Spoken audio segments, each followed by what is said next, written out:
Aí eu fiquei encucado, e como eu, desde os 6, 7 anos, eu já estava medindo esse negócio, então eu resolvi verificar. E vi que realmente atrás das roseiras passava uma faixa irradiada e as roseiras fugiam, né? Que interessante, então, né? A própria planta sai do... Então, lá era assim. Aqui eu não, essa na Gustavo Richard eu não verifiquei, eu verifiquei aí na Beira-Mar alguns casos, né? E ali existem diversos fenômenos, não só radiestésicos. Por exemplo, se o vento sempre sopra nessa direção, e aqui existe algum fenômeno de desequilíbrio energético, Sim. então as plantas, se o vento sopra nessa direção, já a tendência delas é ir para lá, né? Quer dizer, virar para cá. Isso. Né? Agora, se você plantar a planta antes do curso d'água subterrâneo, se você plantar ela antes, ela começa a ir para lá, aí vem esse negócio aqui que incomoda, aí ela vira de novo para frente, bastante para frente, depois volta para trás. Porque você vê isso aqui... Assim nós temos casos aqui, né, na ilha. E pelo que você está falando, a agricultura, se ela se utilizasse da radiestesia, ela seria mais produtiva, vamos dizer, ou não?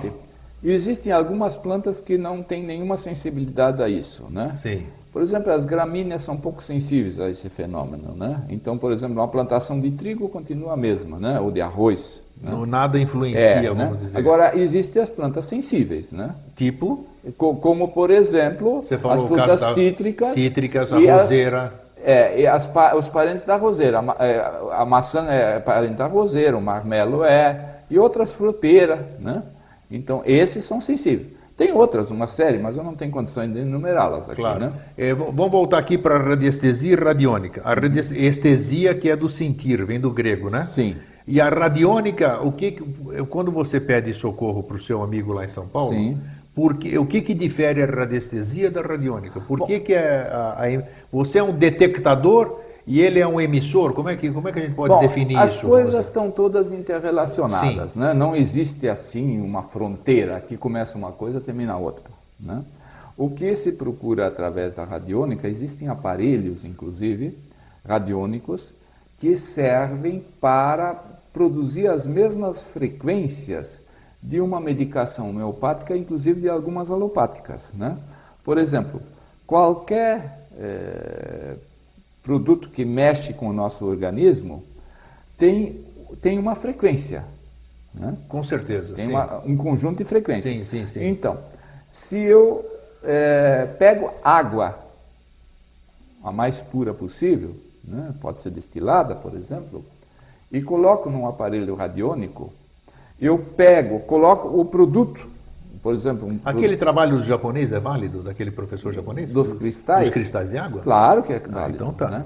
Porque a água tem uma memória fantástica, né?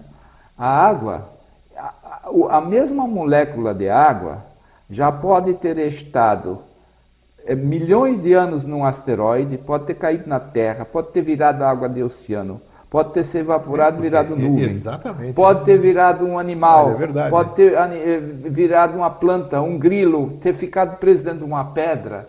Então, essas memórias, a água, ela contém memórias fantásticas, né?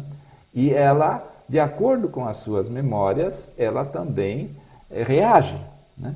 E se você, por exemplo, colocar uma música suave, né?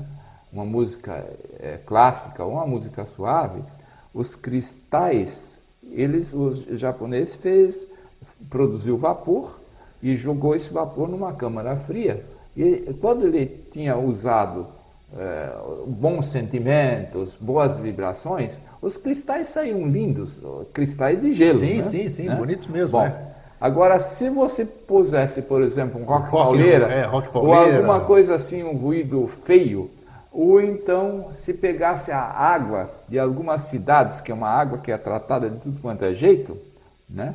Era impossível fazer um cristal daquilo, né? Isso saía tudo retorcido. As próprias plantas também têm sentimento. A gente fez muita experiência com Kirlian, né? Claro. Que você corta um pedacinho dela, já muda a aura da planta, essas coisas. O que você tem mais aí para dizer? Eu tenho uma experiência de planta, não sei se posso te contar. Claro que pode, deve.